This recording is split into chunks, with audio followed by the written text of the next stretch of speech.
Welcome to my YouTube channel sugar tech Guru.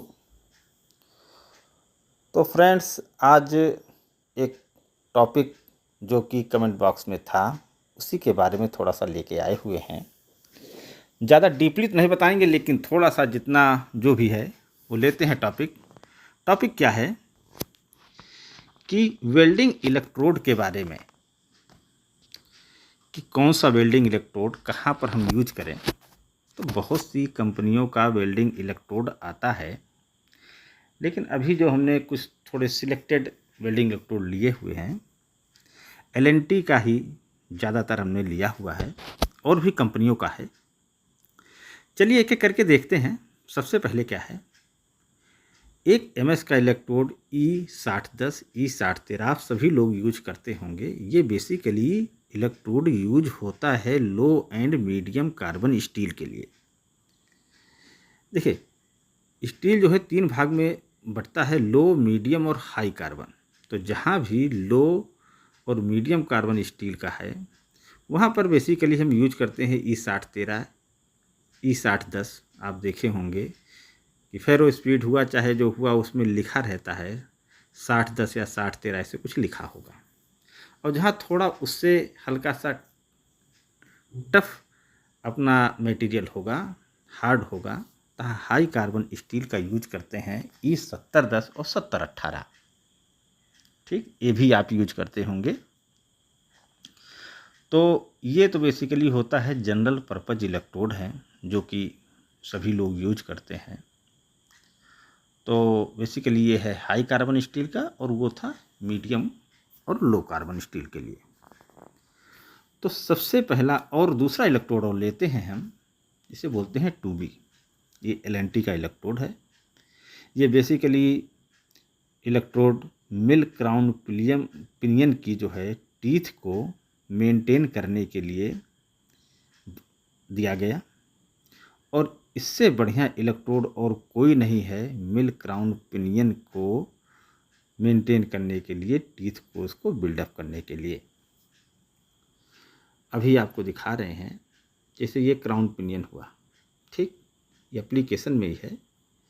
तो Sprocket हुआ, roller हुआ, शाफ्ट के गियर टीथ के लिए होता है। बेसिकली 2B इलेक्ट्रोड हम यूज करते हैं, और इसका हार्डनेस जो होता है वो 28 से 32 HRC होता है।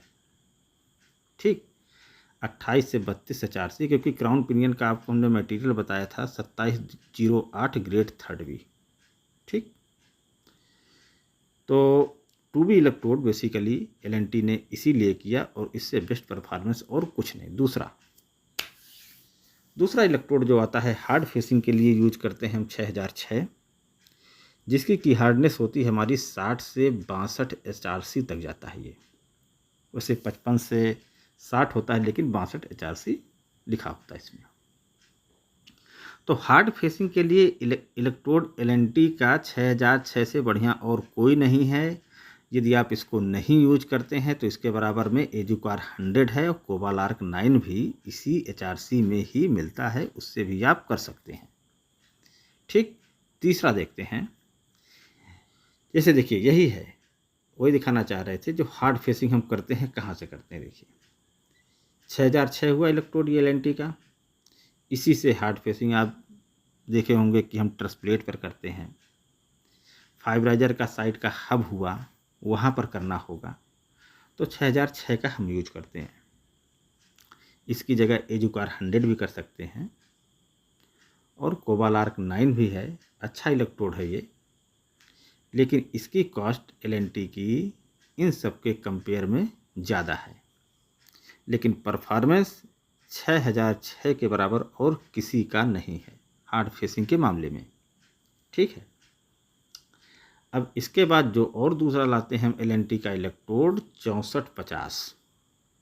बेसिकली देखिए, 3 इलेक्ट्रोड का कम्बिनेशन होता है 2B 6450 और 6006। तीनों की यदि आप हार्डनेस देखोगे तो हमने आपको बताया था 2B का 28 से 32, 6450 का 40 से 45, और 6006 का 55 से 60 HRC। तो 6450 जो करता है, यदि कहीं बेस मटेरियल करना है तो 6450 से बेस्ट और कुछ नहीं है। बेस बेसिक या फिलअप करना है तो 6450 से करें। उसके बाद यदि आपने 6006 की वेल्डिंग कर दी तो वो एकदम बेस्ट हो जाएगा।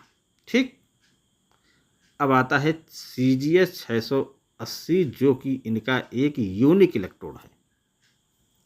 जहाँ भी मेटल टू मेटल कांटेक्ट हो, आप जो है CGS 680 यदि आपके पास में है तो उसको लगा दें। आपको कुछ नहीं मालूम, आंख बंद करके आप ये लगा सकते हैं, चाहे SS2 MS हो, चाहे MS2 कुछ भी हो, चाहे जो हो, बस मेटल टू मेटल कांटेक्ट है तो CGS 680। यदि कोई इलेक्ट्रोड नहीं समझ में आता है, अपने पास में 680 रखा हुआ है, तो आप सीधे सीधे 680 से वेल्डिंग कर दें, बिल्कुल परफेक्ट हो जाएगा। तो एक ही यूनिक इलेक्ट्रोड है L&T का CGS 680। ठीक है,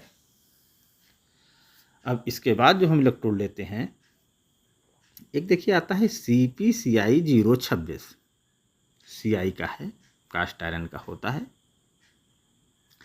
ये होता है मशीनेबल।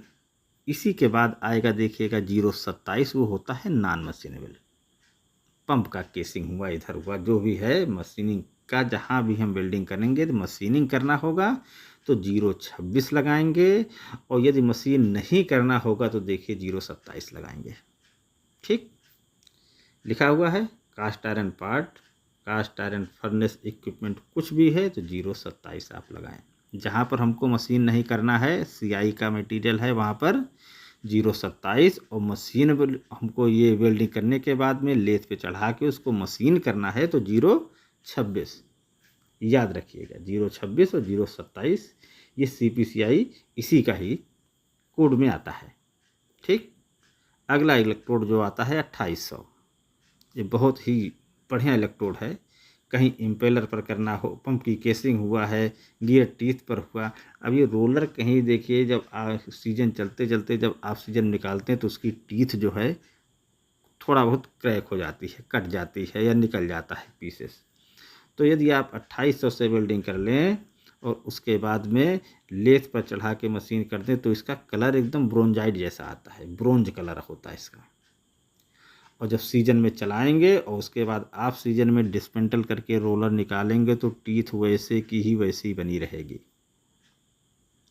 इससे यूनिक और कुछ नहीं है 2800 इलेक्ट्रोड। ठीक, अब एक और जनरल इलेक्ट्रोड जो आप सभी को मालूम है, रोलर की आर्किंग के लिए इलेक्ट्रोड आपको मालूम, एजुकार 80। इसकी परफॉर्मेंस सबसे बढ़िया है। एजुकार 80 से रोलर की आर्किंग की जाती है। और यदि टिप बनाना हो रोलर पर, देखिए टिप बनाना होता है तो एक सबसे बढ़िया इलेक्ट्रोड आता है ईशान कंपनी का CCR 62/1। ठीक, इससे बेस्ट इलेक्ट्रोड और कोई नहीं।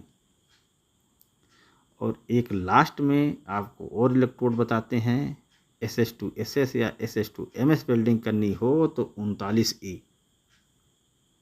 ठीक, इलेक्ट्रोड 39E होता है SS2 SS या SS2 MS करने के लिए। बहुत ही बढ़िया इलेक्ट्रोड है। वैसे तो आता है 308 भी है, 307 भी है, सभी इलेक्ट्रोड आते हैं, लेकिन 39E की परफॉर्मेंस इन सबसे बेस्ट है। और भी इलेक्ट्रोड हैं और हम आपको और बताएंगे। यदि आपको कुछ दिक्कत हो तो आप कमेंट बॉक्स में लिखें। तो आज के लिए बस इतना ही। Thank you. और कोई आपको प्रॉब्लम हो इलेक्ट्रोड के बारे में तो कमेंट बॉक्स में लिखें, हम आपको इलेक्ट्रोड बताएंगे कौन सा कहाँ लगेगा। Okay, thank you.